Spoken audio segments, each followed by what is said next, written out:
हरियाणा की हर अपडेट के लिए बेल आइकन दबाएं और सब्सक्राइब करें STV हरियाणा न्यूज। नमस्कार, आप देख रहे हैं आपका जिला आपकी खबर और मैं हूं आपके साथ शुभेंदु सिंह। वहीं हरियाणा के अंदर शराब घोटाले को लेकर के चौतरफा तरीके से जब सवाल सरकार से पूछे जा रहे हैं, तो ऐसे में सरकार के द्वारा इस मामले को और भी ज्यादा गहनता से इस पर जांच की बात की जा रही है।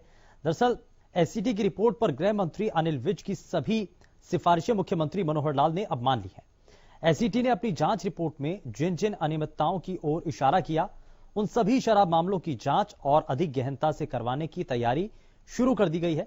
इसके लिए गृह मंत्री अनिल विज ने 3 IPS अधिकारियों की टीम गठित कर दी है, जो प्रदेश के सभी जिलों में शराब की गड़बड़ियों की जांच करेगी। हरियाणा में वीकेंड लॉकडाउन के फैसले को बदलकर अब लॉकडाउन सोमवार और मंगलवार के दिन लगाने का फैसला सरकार ने लिया है। नए अध्यादेशों को लेकर के और नए जो आदेश अब तय किए गए हैं, उसको लेकर के जानकारी देते हुए गृह मंत्री ने बताया कि कोरोना की चेन तोड़ने के लिए यह कदम जरूरी था। पर मैंने कुछ रिकमेंडेशन दी थी, मैंने उस पर रिकमेंडेशन दी थी कि इसकी विजिलेंस की जांच कराई जाए। उसमें कुछ अधिकारियों के नाम थे, उनकी एक्सप्लेनेशन कॉल की जाए और होम डिपार्टमेंट और एक्साइज डिपार्टमेंट के बारे में काफी गंभीर टिप्पणियां की थी। उसके लिए मैंने ये कहा था कि सभी विभाग जिनके बारे में इसमें टिप्पणी की गई है, वो जो टिप्पणियां की गई हैं उनकी और उन जैसी अगर और अनियमितताएं प्रदेश में हो रही हैं, उनकी जांच कराने के लिए एक विभागीय समिति बनाई। मेरी रिकमेंडेशंस को मुख्यमंत्री जी ने हूबहू स्वीकार किया और उसी के तहत अब यह केस विजिलेंस को भी चला गया है और जो अधिकारियों के नाम आए थे उनकी एक्सप्लेनेशन कॉल भी की जा रही है। और होम डिपार्टमेंट में, क्योंकि होम डिपार्टमेंट मेरे पास है, मैंने जहां जहां पर भी रेफरेंस आया है होम डिपार्टमेंट का उस रिपोर्ट में जो अनियमितताओं की ओर इशारा किया है, वो अनियमितताएं जिस जिले में किया है उसके साथ साथ सारे हरियाणा में वैसी अनियमितताओं की जांच करने के लिए मैंने एक 3 सदस्यीय समिति बनाई है। उसमें ADGP कला रामचंद्रन की अध्यक्षता में होगी। वो ये जो कोरोना का नियमित बढ़ता जा रहा है, इसका एक सिद्धांत होता है कि चेन को तोड़ने के लिए उसमें ब्रेक देना होता है। अब क्योंकि खुलेपन की बयार चल रही है, ज्यादा तो बंद किया नहीं जा सकता, तो ये तय हुआ कि कम से कम इसमें 2 दिन का ब्रेक दिया जाए। अब वो 2 दिन कोई भी हो सकते हैं। 2 दिन पहले शनिवार इतवार रखा था कि शनिवार इतवार को बंद रखेंगे, लेकिन कुछ व्यापार संगठनों ने एतराज किया कि शनिवार इतवार को सारे कर्मचारियों की छुट्टी होती है, उन्होंने शॉपिंग करनी होती है और उस दिन व्यापार ज्यादा होता है, इसलिए शनिवार इतवार को न करके सोमवार मंगलवार को कर लिया जाए।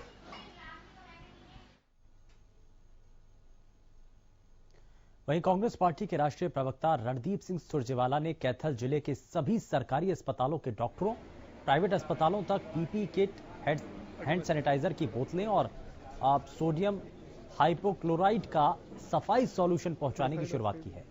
वहीं आज पत्रकारों से बातचीत करते हुए उन्होंने बीजेपी सरकार पर जमकर हमला किया। उन्होंने कहा कि बीजेपी के लिए कोरोना का समय एक अवसर की तरह है। कोरोना महामारी के दौरान सरकार ने पेट्रोल और डीजल की कीमतें बढ़ा दी।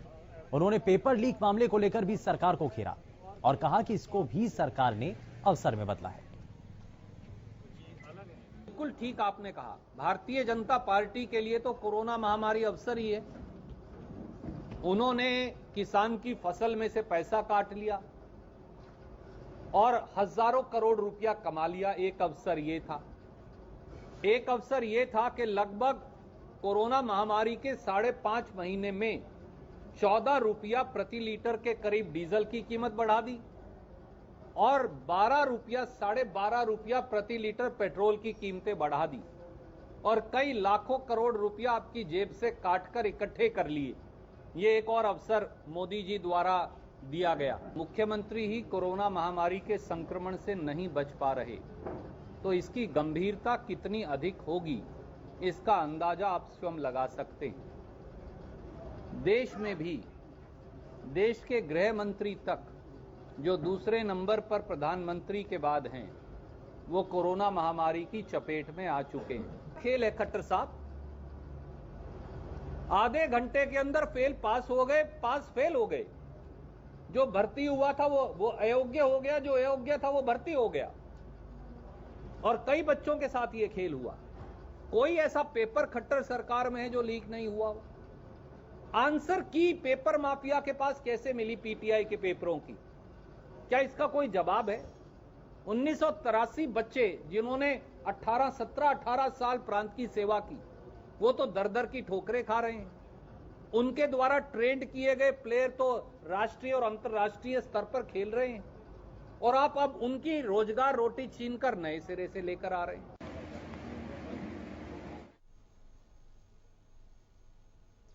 वहीं वीकेंड लॉकडाउन के बदलाव किए जाने का फरीदाबाद के व्यापारियों ने स्वागत किया है। व्यापारियों का कहना है कि उनकी जो समस्या थी उसको सरकार ने गंभीरता से सोचते हुए सोमवार और मंगलवार का लॉकडाउन करने का फैसला लिया है। वीकेंड लॉकडाउन के बाद हरियाणा न्यूज ने ही सबसे पहले व्यापारियों की परेशानी के मुद्दे को उठाया। इसके लिए व्यापारी संगठन के पदाधिकारियों ने हरियाणा न्यूज का धन्यवाद किया। यहां आपको बता दें कि वीकेंड लॉकडाउन में बदलाव के बाद अब दुकानें शनिवार रविवार की जगह सोमवार और मंगलवार को बंद रहेंगी। शनिवार और रविवार का जो फैसला लॉकडाउन को लेकर लिया गया था वो बदल दिया गया है, सरकार ने बदला है और उसको लेकर व्यापारी भी अब खुश नजर आ रहे हैं। आप देख सकते हैं पूरी तरह से बाजार जो है पहले की तरह खुला हुआ है और सोमवार मंगल को अब आगे से जो है बंद की घोषणा की गई है। 2 दिन का लॉकडाउन रहेगा, लेकिन पहले व्यापारी इस बात का विरोध कर रहे थे कि शनिवार और रविवार का जो लॉकडाउन नहीं होना चाहिए, सोमवार या मंगलवार का होना चाहिए, तो वो हो चुका है। और कहीं ना कहीं जल्दी से जल्दी इस महामारी से जो बचाव हो सके तो इसको लेकर केवल 1 दिन का किया जाना चाहिए और पूर्णतः बंद वो होना चाहिए। एक तरह से कर्फ्यू कहें तो कर्फ्यू की बात ये लोग कर रहे हैं, तो कहीं ना कहीं उसकी मांग भी अभी इनकी है। फरीदाबाद से हरियाणा न्यूज के लिए राजेंद्र दहिया। वहीं कोरोना वायरस संक्रमण को देखते हुए हरियाणा सरकार ने प्रदेश भर में सोमवार और मंगलवार को दुकानें बंद करने का निर्णय लिया। इस फैसले को देखते हुए हरियाणा प्रदेश व्यापार मंडल के शाखा प्रधान राजेंद्र ठाकराल ने कहा कि सरकार के इस फैसले के विरोध में व्यापार मंडल के प्रांतीय अध्यक्ष बजरंग गर्ग के नेतृत्व में व्यापारी वर्ग एक है और प्रदेशाध्यक्ष के निर्देशानुसार इस फैसले के विरोध में सोमवार को महामहिम राज्यपाल के नाम ज्ञापन दिया जाएगा। उन्होंने कहा कि कोरोना संक्रमण के समय में प्रदेश का व्यापारी सरकार के साथ हर प्रकार से सहयोग कर रहा है। व्यापारियों ने अपनी दुकानें बंद कर सरकार और जरूरतमंद का हर तरीके से सहयोग किया। व्यापारियों का कहना है कि सरकार की बसों और ऑटो में फुल सवारी चल रही है और शराब के ठेके खुले हैं। ऐसे में सरकार सोच रही है कि सोमवार और मंगलवार को दुकानें बंद करने से कोरोना संक्रमण रुक सकता है। ये बिल्कुल सही नहीं। हरियाणा प्रदेश व्यापार मंडल शाखा टोहाना द्वारा माननीय प्रदेश अध्यक्ष श्री बजरंग दास गर्ग जी के दिशा निर्देश द्वारा पूरे हरियाणा के अंदर, चाहे वो ब्लॉक स्तर की इकाई है चाहे वो जिला स्तर की इकाई है, हमने इस शनिवार और इतवार के बंद को ना मानते हुए इसके विरोध में ज्ञापन दिए थे। सरकार ने हमारे साथ ऐसा मजाक किया है जो किसी भी कीमत पे बर्दाश्त नहीं किया जाएगा। शनिवार इतवार को दुकानें खुलवा के अब जो नया फरमान जारी किया है सोमवार और मंगलवार का, ये फरमान सरकार द्वारा जो जारी किया गया है, ये फरमान व्यापारियों को कतई बर्दाश्त नहीं होगा। उसका कारण आप ये देखो, इतवार को तो ऑलमोस्ट दुकानों पे ग्राहक होता नहीं, सोमवार दुकानदारों के लिए अहम दिन होते हैं काम करने के लिहाज से। सोमवार और मंगलवार ये 2 दिन एक ऐसे दिन होते हैं जिसमें व्यापारियों का एक व्यापारिक प्रेशर बहुत ज्यादा होता है। सरकार ने ये 2 दिन बंद करके अपनी अपरिपक्वता का प्रमाण दिया है।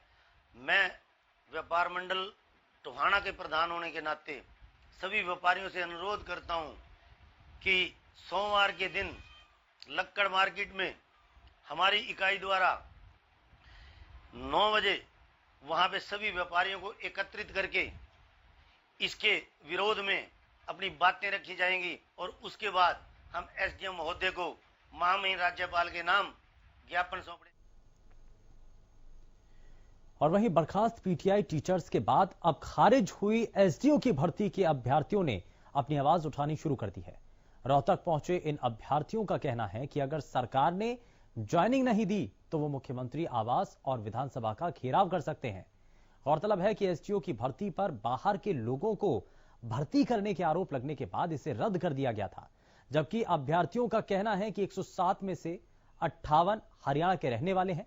इसीलिए सरकार ने अपनी किरकिरी होते देख इस भर्ती को रद्द करने के आदेश दिए हैं, जिसके बाद अब इन अभ्यर्थियों में रोष है और अभ्यर्थियों ने अदालत का भी दरवाजा खटखटाया है। इस प्रकार से 2019 के अंदर गेट एसडीओ की भर्ती जो सरकार द्वारा रद्द की गई, आज हम सभी साथी, सभी युवा आज रोहतक के अंदर एकत्रित हुए अपनी बात को मीडिया के सामने रखने के लिए। जिस प्रकार से अन्याय सरकार हमारे साथ कर रही है, युवाओं के भविष्य के साथ जो सरकार खिलवाड़ कर रही है, आज हम उसके खिलाफ यहाँ रोहतक के अंदर एकत्रित हुए हैं।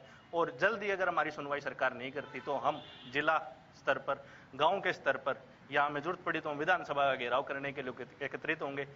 बीटेक के विद्यार्थी प्रदेश भर में कम से कम हर साल आप मान करके चलें कि 50,000 विद्यार्थी बीटेक के ग्रेजुएट होते हैं, जिसके भविष्य के साथ सरकार खिलवाड़ कर रही है, ना आगे की रूपरेखा सुनिश्चित कर रही है, ना बच्चों का जो पीछे जो बच्चों के साथ धोखाधड़ी, जिस प्रकार से एक राजनीतिक टूल बनाकर एसडीओ की भर्ती को कैंसिल कराने का काम जो सरकार ने किया है, आज हम उस सभी साथी उस चीज के खिलाफ एकत्रित हुए हैं।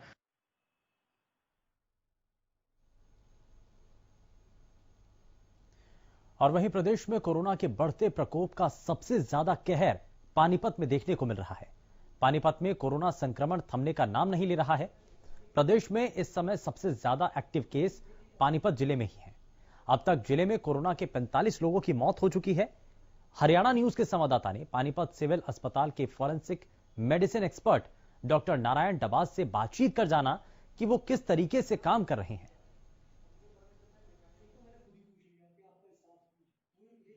देखिए, इस समय हम पानीपत के सिविल हॉस्पिटल में। मैं आपको बता दूं कि जिस तरीके से कोरोना के लगातार एक्टिव केस पानीपत में बढ़ते जा रहे हैं और लगातार मौतों से कहीं ना कहीं पानीपत एक्टिव केसों में नंबर 1 है और लगातार डेथ भी हो रही है, उसी को लेकर आज हमारे साथ हैं डॉक्टर नारायण डबास, जो फॉरेंसिक एक्सपर्ट भी हैं और सारे पोस्टमार्टम के लिए मैं बताऊं आपको कि वो कहीं ना कहीं इस दायित्व को भी निभाते हैं। हम उनसे जानकारी लेंगे।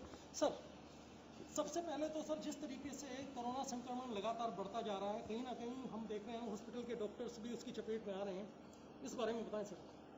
हाँ, हमारे जो एक्टिव केसेस हैं वो अभी काफ़ी ज़्यादा हैं और डेथ्स भी जो हैं वो पानीपत में 30+ हैं अभी हमारे यहाँ पर। आज भी 2 बॉडी हैं हमारे पास में जिनका संस्कार होना है। एक हम खानपुर कला मेडिकल कॉलेज से लेकर के आएंगे और एक हमारे पास यहाँ मॉर्चरी में रखी हुई है, जिनको अभी भेजा जा रहा है क्रीमेशन के लिए।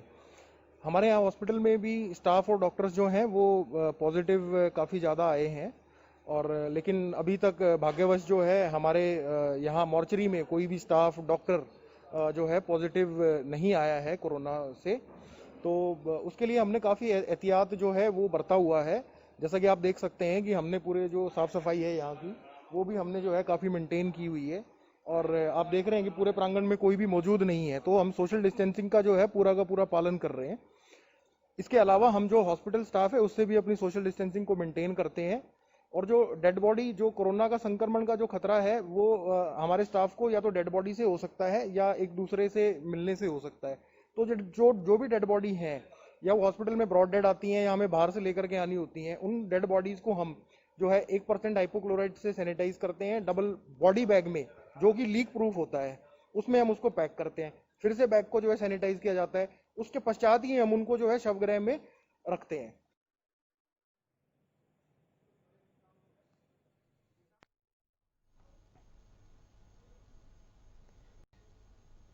ब्रेक के बाद आप सभी का स्वागत है और खबर करनाल से है, जहां शिक्षा अधिकारी के एक फैसले के खिलाफ अध्यापकों ने अपनी नाराजगी जाहिर की। करनाल में शनिवार को अध्यापकों ने हरियाणा विद्यालय अध्यापक संघ के तहत धरना प्रदर्शन किया। दरअसल करनाल में शिक्षा अधिकारी ने अध्यापकों से शराबियों और नशेड़ियों की गिनती करने के लिए सर्कुलर जारी किया। इसके खिलाफ विरोध जताते हुए कहा कि ये काम पुलिस का है, हम लोग कैसे शराबियों और नशेड़ियों की गिनती कर उनकी रिपोर्ट भेज पाएंगे। अध्यापक संघ के नेताओं ने कहा कि हरियाणा में करनाल जिले से ही इसकी शुरुआत की जा रही है। अध्यापक संघ के प्रधान अनिल सैनी ने इस फैसले को गलत फैसला बताते हुए कहा कि यह काम पुलिस का है और इसे पुलिस से ही कराया जाना चाहिए। पुलिस के पास पुख्ता सबके सबूत है, कौन 10 नंबरी है, कहाँ नशा का कारोबार चल रहा है, कौन नशा करता है, कौन बेचता है। तो पुलिस के पास ये रिकॉर्ड पहले ही है, अध्यापकों के सिर ना फुड़वाए जाएं। तो पुलिस इस मामले की जांच करे और यदि कोई दस्तावेज से संबंधित भरने की बात है, लिखने पढ़ने का काम है, वो हम अध्यापक साथी हैं, किसी को प्रशिक्षण देने का कुछ लिखने पढ़ने का काम है वो हम कर सकते हैं। लेकिन इस काम के लिए पुलिस प्रशासन की जो जिम्मेदारी बनती है, पुलिस प्रशासन इसमें अपनी जिम्मेदारी निभाए। हर पुलिस चौकी में, हर थाने में, हर ड्रगिस्ट का, नशा का कारोबार करने वाले का, नशे करने वाले का रिकॉर्ड वहां पर मौजूद है उनके।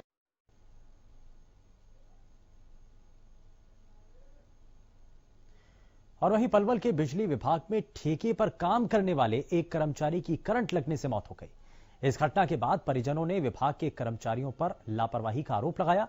नागरिक अस्पताल में शव का पोस्टमार्टम कराने के लिए पहुंचे मृतक के भाई का कहना है कि उसके भाई की मौत विभाग के एसडीओ, लाइनमैन, जेई, फोरमैन की लापरवाही से हुई। जांच अधिकारी कृष्ण कुमार का कहना है कि मामले में 174 की कार्रवाई की गई है और मामले की गहनता से जांच की जा रही है। पुलिस का कहना है कि जांच में जो भी तथ्य पुलिस के हाथ लगते हैं उसी के आधार पर आगामी कार्रवाई की जाएगी। तो ये रात को 3-4 बजे आई है और वो उसके अच्छा ताला बॉर्डर में जो ट्रांसफर है ना, उसमें बिल ठीक करने के लिए गया था, वहाँ करंट लग गया। करंट लगने से एक्सपायर होगा और इस कार्रवाई सरकार की पोस्टमार्टम रिपोर्ट।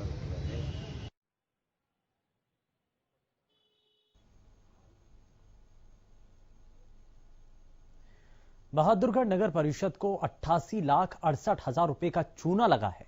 प्रधानमंत्री आवास योजना के खाते से 8 अलग अलग चेकों के जरिए 88,68,000 रुपए निकाल लिए गए।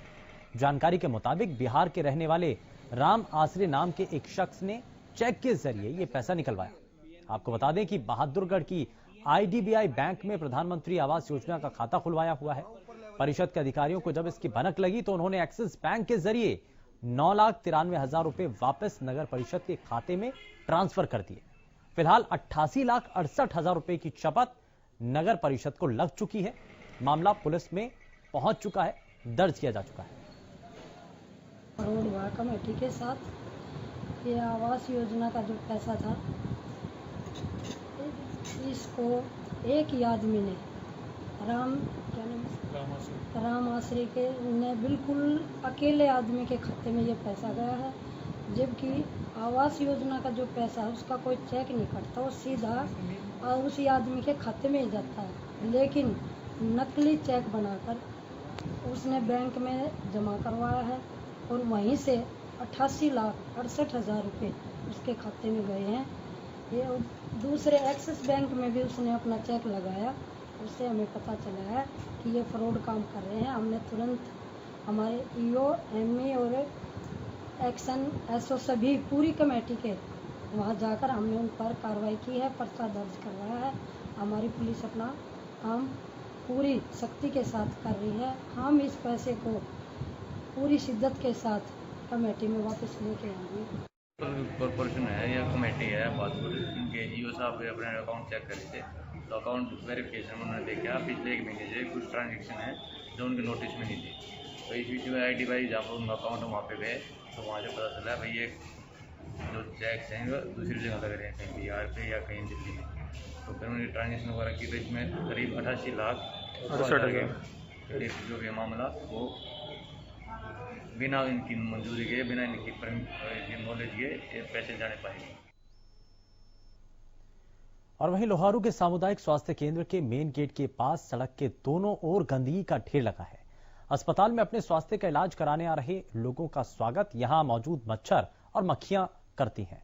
आसपास की बस्ती के लोग जहां रोजाना घरों का कूड़ा खुले में डालकर गंदगी का ढेर लगा रहे हैं, तो वहीं इस गंदगी ने लोगों का जीना मुश्किल कर दिया है।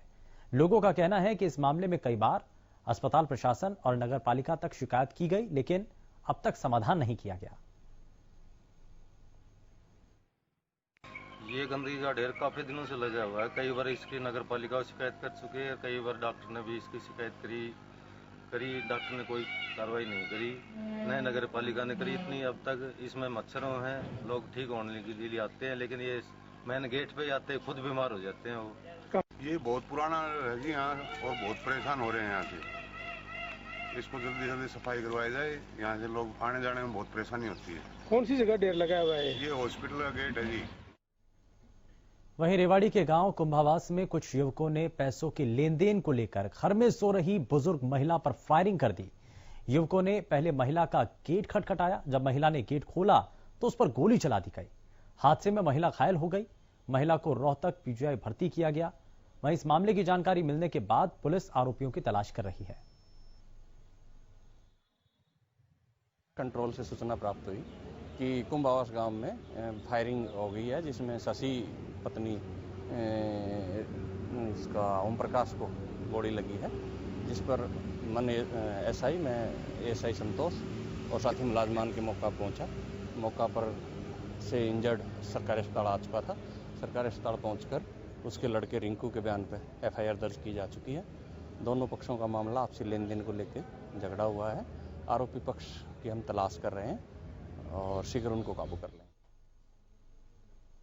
फिलहाल के लिए बस इतना ही। नमस्कार।